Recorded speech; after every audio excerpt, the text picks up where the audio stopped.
Hello! Welcome to Seasonal Anime Checkup OVA. This is episode number 9.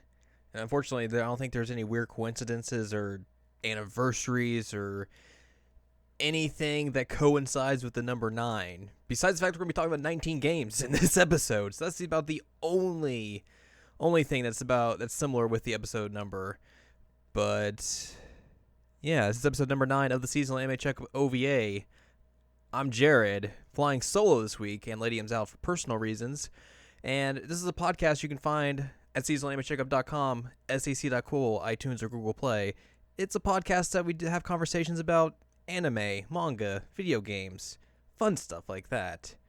And today we're going to do a little feature that is going to come up in the next couple of months as well, where we're going to have these retrospectives about a series of video games. So, like, we're going to talk about a specific franchise and then go over the games that came out from that franchise. This one's going to be a little bit weird because we're not talking about every single game, because some of them just don't have really information or any information out there that you can get that would be able to talk about. And, like, just I haven't played those, and some of them are just for systems that really you couldn't probably emulate that well, because like one of them's like, here's this Sega family computer that was for kids in Japan in the late 80s, early 90s. Knowing people who make emulation and like how the preservation of video games, I'm sure that stuff's maybe out there, but as of now, like I didn't really look into it that much. Let's just say we're gonna talk about the games that came out under the Sailor Moon umbrella, which mostly came out in the early to mid 90s out in Japan, and then there's been like a handful of scatterings past that. But when the original anime was out in Japan, you know, in that early to mid 90s run, they pumped out a lot of video games. Let's just say, like, there was points, and we'll get to it. There were points where, like, every 3 to 4 months, there was a new Sailor Moon game out, which just seems insane. But I mean, we'll get to like kind of like why probably that is, because some of them are just like, that's a game, all right, I guess. So, like I said, we got 19 games to talk about. That is not the entirety of the catalog of Sailor Moon games you can talk about, because like I said, like there's some you can't really get information on. Some of them probably just won't emulate that well. But for the most part, these are like the major ones that have at least a good amount of information about and that I've at least played. I mean, some of them I haven't, but there's at least info out there that I can like look at and be like, okay, I can talk about this. So the run starts, the retrospective starts, I guess that would be a better way to talk about it, with the first game that came out, or at least first major game that came out, in December 18th, 1992, this is Bishoujo Senshi Sailor Moon for the Game Boy, which was developed by Angel, and it was like a side-scroller game. There is an English translation of this game out there and available if you want to try it. I would not recommend playing this game at all. Like, it didn't really feel good. Like, it was very slow. Just movement speed and everything was just not great. For some reason, I went to do what the game was trying to tell me to do, and then nothing happened. So maybe I just clearly wasn't getting what I needed to do, or something. I don't know. Just the game never progressed, so I got 5 minutes in and was like, oh, can't do anything else. That was fun. Because apparently there's story aspects. I think it covers like the first couple episodes of the anime, because that would make sense since this game came out in December, and the first part of the anime came out in, I think, April of 92, so obviously not a lot of time for development there. But it combines like story elements where you're going around through the city, and then like there's some fighting elements as well, but I never got to that part, so I don't really know. I did play the sequel, which we'll talk about in a little bit, and I would assume it's pretty similar to that, so, but probably the sequel played a lot better than this one did, especially in like just in movement in general. So not a first good outing for the Sailor Moon games. But then they came back with a proper developer. I wouldn't say actually like a proper developer, but like a developer that nowadays has a good pedigree. This is Bishoujo Senshi Sailor Moon for the Super Famicom that came out on August 27th, 1993 in Japan. and then was ported to France, of all places, in 94, and also came out in 94 on the Mega Drive in Japan, which the Mega Drive version is a little bit different than the Super Famicom version. It has different music. Some of the graphics and stages are different as well. There's a different final boss, and then they added a hard mode as well. So this was developed by Arc System Works, who you may know as the developers of BlazBlue, Guilty Gear, the Persona 4 fighting games. So they made this. This is a beat 'em up. So this covers about the first season of the original anime, and then basically you just go through each stage as one of the Sailor Senshi, and it's your typical side-scrolling beat 'em up. It's all right. Like I've played it. I mean, it's hard obviously because it's a Japanese game and it's from that era when games were real hard. But for what it is, it's perfectly serviceable. It's all right. They didn't follow this up with Bisoujo Sensei Sailor Moon R, which this came out only a few months later on December 29th, 1993 for the Super Famicom. Didn't get ported over to the Mega Drive or anything else, or ported over overseas anywhere. Apparently, I guess this one didn't get developed by Arc Systems Work, which is kind of weird, but I guess Bandai kind of just took what they made and reskinned it a little bit to update it for Season 2 for the anime of Sailor Moon R. So this one it's pretty much the same premise, side-scrolling beat 'em up. It adds Chibiusa, which she gets her own little game mode. You go through parts of Season 2, pretty much. Same story. I wouldn't say same story, but like just same mechanics and all that stuff. One weird thing about this game is there's a fighting mode in it, but it's not like your typical 2D fighting game mechanics. It's the same mechanics you use for the actual beat 'em up game. So it's like jumping and kicking and standing in place and punching, but it's versus mode. It's real strange, but like it's such a weird and fascinating idea that they put that in there just randomly. Like it doesn't really play well because you're expecting like actual fighting game mechanics and all that stuff, but you're not going to get that. But it's weird. It's kind of cool in a way you wouldn't expect. Moving on from that, a lot of the games coming out now are going to be in line with Sailor Moon S, which was Season 3 of the anime. So now we get Bisoujo Sensei Sailor Moon S Kondo wa Puzzle de Oshiokyo, which is Sailor Moon S new It's Puzzle Punishment Time, or now it's Puzzle Punishment Time, excuse me. This came out on July 15th, 1994 for the Super Famicom, created by Tom Create, which is a subsidiary of Bandai. And this is a puzzle game, so there's going to be quite a few of these that are going to come out, and they're pretty much made by the same developer. This is a little bit weird because it's a puzzle game, but it's not like Tetris or any of those style games. You remove blocks from your screen by clicking on them. So that's the puzzle game element of it. Probably not my style of puzzle game, I would say. I haven't played this one personally just because I saw it when going through a bunch of the games I wanted to play, especially for YouTube and all that stuff. But just I was like, puzzle game, that's probably not going to be that great for me at least. And then in December of 94, December 16th, 1994 to be exact, for the Super Famicom, Bisoujo Sensei Sailor Moon S Jogai Ranto Shuyaku Sodatsusen, aka Sailor Moon S Out of Bounds Brawl Protagonist Competition. So the developer for this is actually, I guess, unknown, but it's rumored to be another Arc Systems Work joint because there's apparently some similarities between the people who were working at Arc at the time and people in the credits of this game. But also, this is a fighting game, like a legitimate fighting game, so that would also kind of, make sense if Arc made this and, they make fighting games. This is based off of Sailor Moon S, so it has characters from that series, so you get the 5 Sailor Senshi, Chibiusa, and then the Outer Senshi as well. I think I've played this one. Have you ever played this one or the Super S, or Sailor Stars or Super S one, the one that came later? It's a 2D fighting game of the time based on anime. It's fine. You're not going to get Street Fighter or Mortal Kombat or any of the SNK fighting games level of quality here.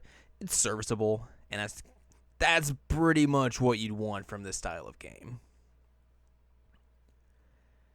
And then a couple of these other games came out in 94 as well, but there's no real release date for them, so they're just kind of bundled up together. First up is Bisoujo Sensei Sailor Moon for the PC Engine CD, which came out in 94 in Japan, developed by Banpresto. This game is actually pretty cool. I played it recently on YouTube. I did a live stream of it. It's like a visual novel, but has some kind of brief gameplay mechanics to it, depending on which Sailor Senshi you pick at the very beginning. But it's almost like it takes place after, I think, Season 1, but it's almost like a Season 1.5 of the story, because there isn't an English translation, unfortunately, which is a real bummer, because I would really like to see like what exactly is going on with this, because it seems real cool. But it seems like, I mean, Queen Beryl's back. She has a cool mask, and it kind of also has elements of the manga as well, because the other members of the Dark Kingdom kind of have at least some sort of relationship with Mamoru, aka Prince Endymion. So I guess that kind of falls into that manga story, because they don't really go into it in season 1 of the anime. I don't think so. I'm not remember that 100%, but it's a real shame this doesn't have an English translation. But it's real cool if you can figure out how to make PC Engine CD emulation work. It's a real pain in the butt, but I would definitely recommend checking it out. There's also another game they made for the PC Engine CD. It's, I think, Sailor Moon Collection. It's just a bunch of mini games and also no English translation for it, so it's not the best, especially because you're not going to be able to really discern what the games want you to do. I think there is an explanation, I think, on one of the Sailor Moon wikis if you want to check it out, but I didn't necessarily have that great of a time with it, so you could take it or leave it, basically. And then finally, Bishoujo Senshi Sailor Moon R for the Game Boy, which was released in '94 in Japan, developed by Angel. And this is a sequel to that first Game Boy game.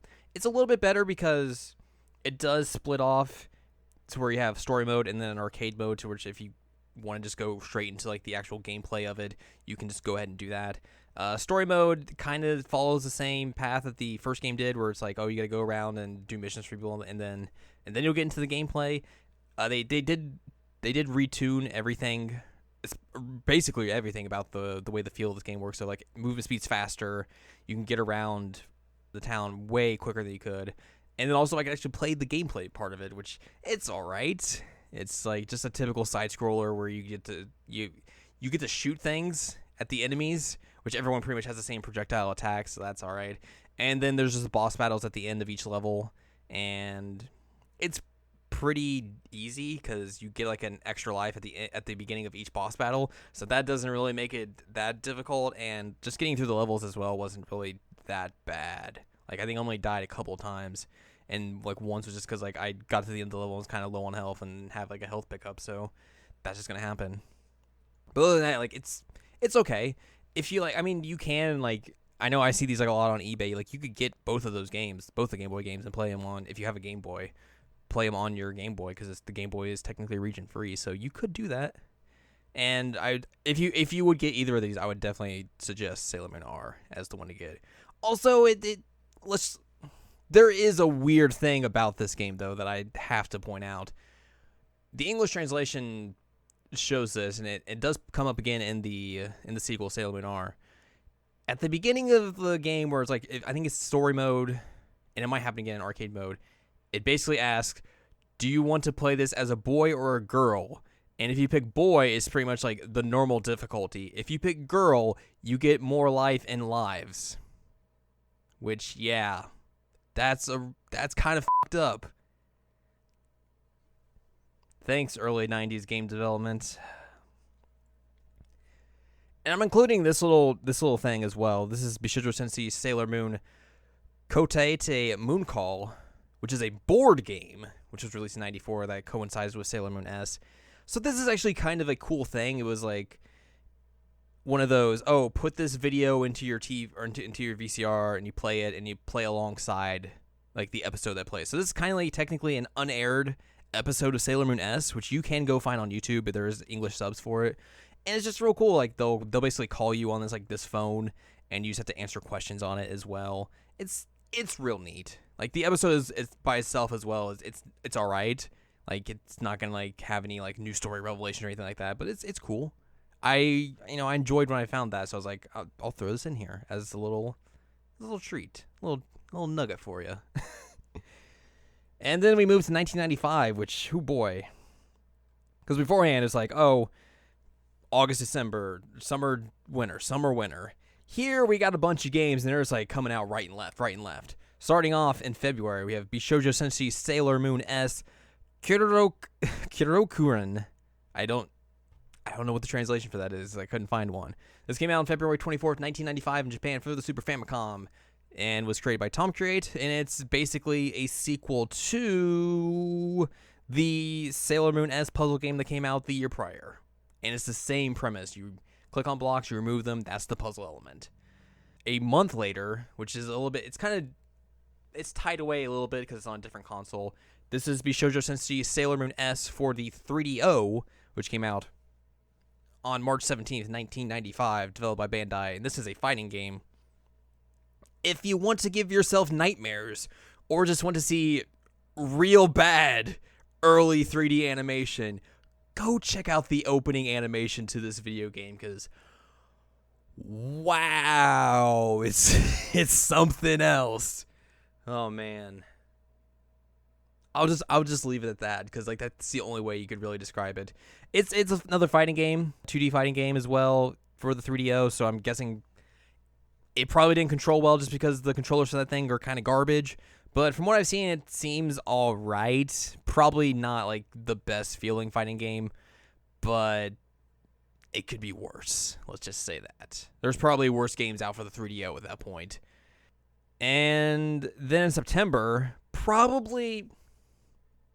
No, I'm going to say the best Sailor Moon game that has ever come out, Bishoujo Senshi Sailor Moon Another Story, which came out September 22nd, 1995 for the Super Famicom. There is an English translation out, which you can get.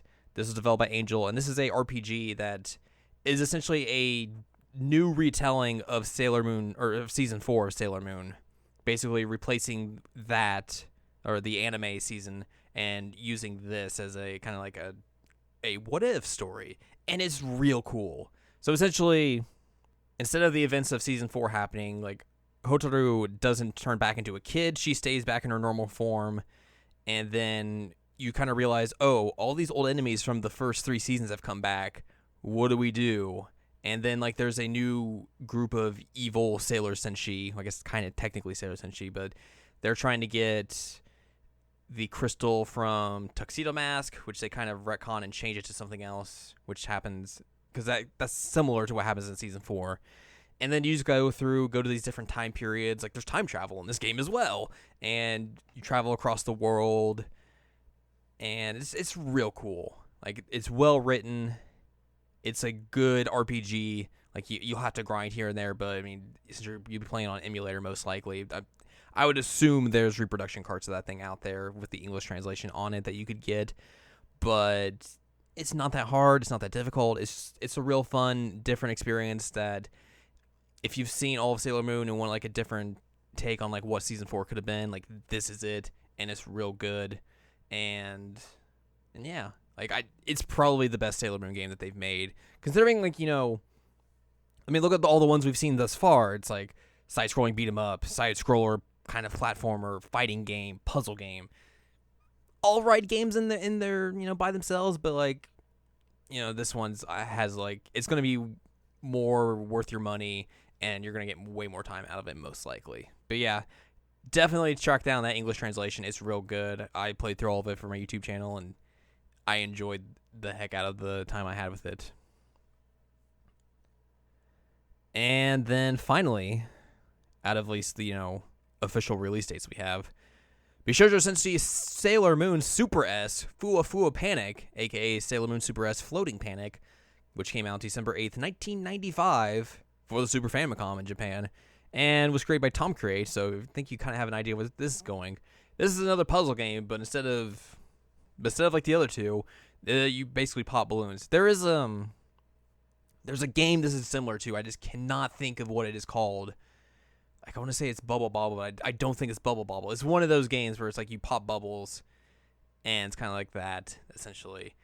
I guess in a way, instead of if you replace the balloons with money, it could be similar to Money Puzzle Exchange, but probably not, but it kind of looks that way. But yeah, it's just another puzzle game. This one is more in line with Season 4 because it's named after Super S. So yeah, more puzzle games. And then also in '95, there's no official release date or anything. Pretty Soldier Sailor Moon, which was released internationally for the arcades. I think it was released in Australia and parts of Europe as well. I don't know if it made it over here or not, but it is in English. You can find ways to play it now. This was developed by Gazelle and Banpresto. It's another side-scrolling beat 'em up and takes place during season 1 of the anime. But man, it looks good. Because obviously it's running on arcade hardware, so it's going to be a lot better looking, and just the animations are going to be way better than like a console version. It's real cool. Like it's not that difficult, I would say. I mean, it's kind of hard because it's an arcade game, so they want you to pump quarters into it. But I mean, if you emulate it, you can kind of skirt around that little aspect. There's real cool stuff in there, like when you do a super move, like you get an anime version of your character, and it's real well animated as well. And it's like the art quality on that is also just really good. It's basically what you would have wanted out of that first Sailor Moon side-scrolling beat 'em up that Arc made, but now it's on the arcade and kind of made by someone else. But it's well done, especially for '95. Which I mean, arcade games at the time were definitely blowing away what was being made on the console. And then we get the Sailor Moon debut on the next generation of consoles with Bishoujo Senshi Sailor Moon Super S Shin Shuyaku Sodatsusen, aka Sailor Moon Super S Various Emotion, which came out on March 8th, 1996 in Japan for the PlayStation, and then later on November 29th, 1996 for the Sega Saturn in Japan. This was developed by Angel and is another fighting game. I believe you can find the opening animation for this one as well. I don't think it's as nightmarish as quality of the 3DO version, but when you get into the actual gameplay, it does kind of get very nightmarish, as the models are 3D, so that kind of gives you an idea of what to expect, especially because this is early PlayStation and Saturn, where they didn't necessarily have 3D graphics quite down yet. And it doesn't look good. It doesn't look like it runs well. It doesn't look like the fighting aspects of it feel remotely good at all. It's kind of like, I don't think anyone would really recommend that game. But I mean, it's a Sailor Moon game for like the PlayStation and the Saturn, but it never came out over here, so probably a good thing. But that didn't mean they were done making Sailor Moon games for the Super Famicom, as we still got another one. Bishoujo Senshi Sailor Moon Super S Zenin Sanka Shuyaku Sodatsusen, which is... Okay, so yeah, this is basically the Super Famicom port, I think, of that Sailor Moon S game for the PlayStation and Saturn. At least the name title is pretty similar. Unless I goofed up here. I could have goofed up here. Maybe I did. Either way, this is just another fighting game. This translates to Sailor Moon Super S Everyone Participates. Contest for the leading role. Came out on March 29th. I'm getting a little ahead of myself. March 29th, 1996 for the Super Famicom. Developed by Monolith. Hold your horses. Not the same as the Xenoblade creators or developers or the Fear developers. This is a team that was porting SNK fighting games to consoles at the time, so a little bit different. Let's just say that. And this is just another fighting game. It basically, I believe, would just include pretty much most of the characters that existed in the anime at the time of the game's release. From here on out is basically when they kind of stopped making Sailor Moon games for the most part, because the rest of these are kind of just like scraps, essentially. Like the 3D Adventures of Sailor Moon, which came out in 1997 in America for the personal computer. This is based off of the English dub, the Deke dub of Sailor Moon. I don't think they had like any of the voice actresses or anything like that in this game. This is developed by 3VR. I don't think they made really much anything else, or there really isn't much information of them making much anything else. And it's a minigame collection, which is apropos of the time, especially if you're kind of licensed PC games in 97. And it's based off of the English dub, so it's going to be weird and wonky in that way as well. They made another game for the PlayStation, Sailor Moon Happy Chibiusa World, which came out in 2001 in Japan only. No developer really tied to this, so I don't know who made it or anything. And this is an educational game, which seems real weird, especially because at the time that this came out in '01, Sailor Moon had been off the air for like 5 years at this point, 4 or 5 years. So it's a little weird that they kind of made this and shot it out at the very tail end of the PlayStation's life cycle there. And also, this game came with a special joystick that you could get, and I think it made it so like you could hit the buttons with your palms. So it was a way for like little kids to play it and not have to use a controller, because controllers can be quite complicated, especially around the PlayStation era. So I mean, that's cool. Like the screenshots I saw of it actually made it look kind of neat. Like the art quality on it seemed real good, so that's pretty cool. And then basically, in terms of major releases, that was it. Until 10 years later, which this is where it gets weird. Sailor Moon La Luna Splende, aka Sailor Moon The Shining Moon, which was released March 16th, 2011, in Italy for the DS. This was an Italy exclusive developed by Bandai Namco Europe, and is like a weird puzzle action game based off of the Italian dub of Sailor Moon. And like, I guess from what I read of it, it's like based off of season 2, but uses season 1 enemies. It's strange.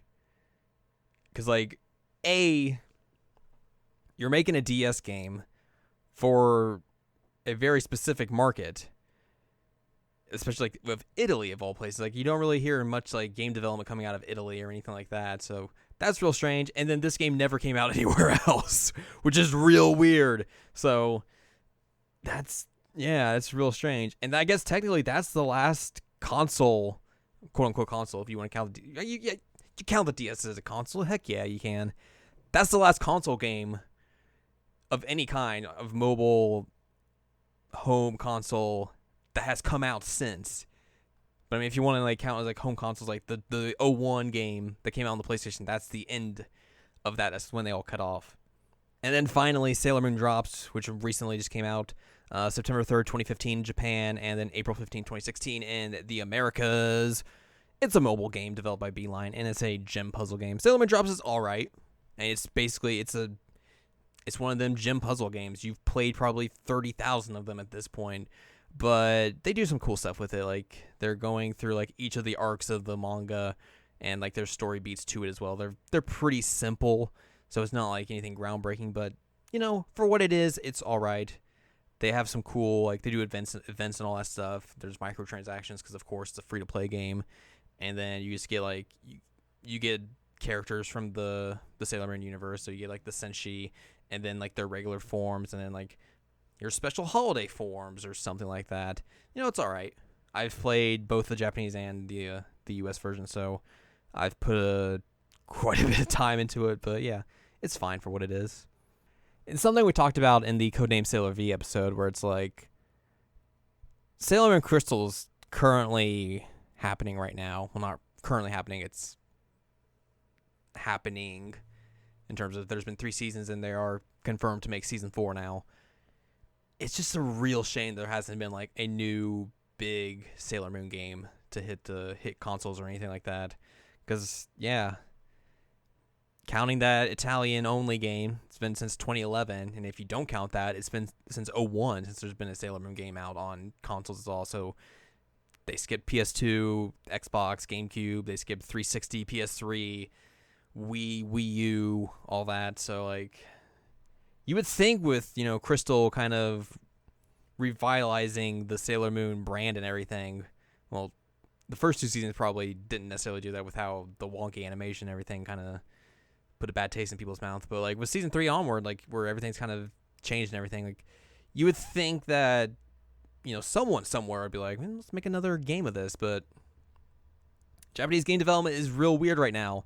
And I bet Sailor Moon Drops is making a lot of money. And it's just going to be like, hey, we can make this mobile game for real cheap and make a lot of money off of it.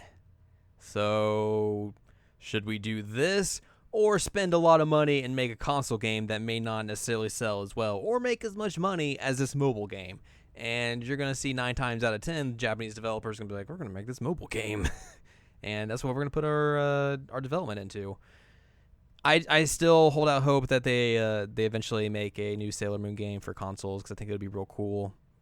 My dream is a Sailor Moon Platinum developed game, which that would just be real crazy. Or just something just something really. It's like, give me something, because you could easily make a fighting game out of that, or an action game out of it. I mean, Lord knows there's 30 Dragon Ball games that retell the exact same story each time, and they sell a lot. But I mean, I guess it's just, typical of how the Dragon Ball license is over here, at least, and the name value of that compared to probably what Sailor Moon is right now, which I don't know. Maybe they're similar, maybe they're not. That's a different conversation for a different time. But yeah, that's the Sailor Moon game retrospective. That's 19 games in a nutshell. Some of them are good, like Another Story, the first and second beat 'em ups, the arcade game, the PC Engine CD game. Some of them are just all right, like the various fighting games that came out for the Super Famicom, and then some are just bad, like those Game Boy games. Oof, yeah. Don't touch that first Game Boy game. It's not good at all.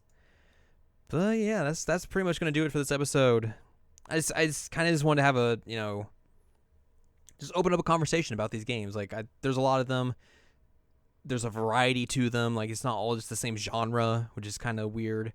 And just there's a butt ton of them that came out between 92 and 96, which is just crazy to think about, just how much they kind of milked the cash cow of the Sailor Moon franchise, and just were able to just kind of just how Bandai just kept pumping them out, like, just every couple of months, just right and left, pretty much. You could pretty much make like a Super Famicom library just those games that came out with the Sailor Moon license on them. It's kind of crazy.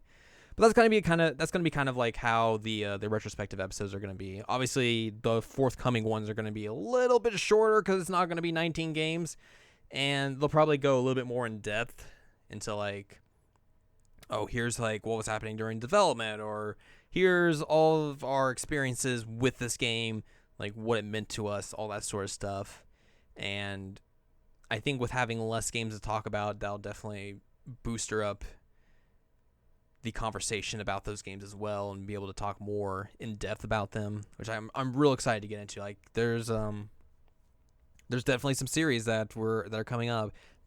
Actually, next episode, I believe, is another one of these that is going to be real fun, and I'm very much looking forward to talking about that series of games. Which let me just I'll give you a little hint at the end of the episode, or before I sign off. But yeah, that's gonna do it for this episode 9 of the Seasonal Anime Checkup OVA. I'm Jared. You can find more information about this episode and other episodes at seasonalanimecheckup.com, sac.cool, iTunes, Google Play.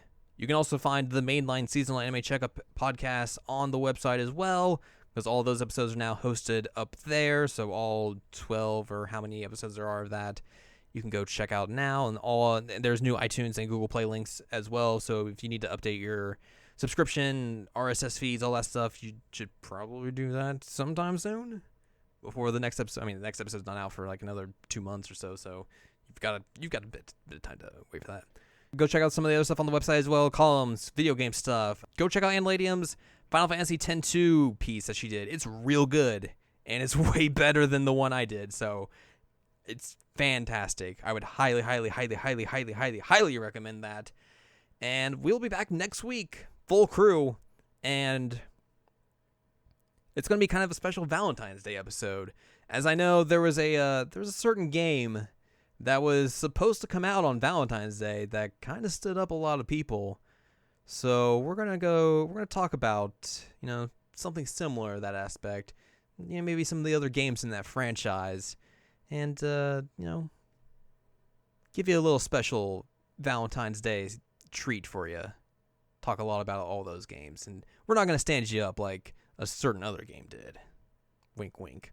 We'll see you next week.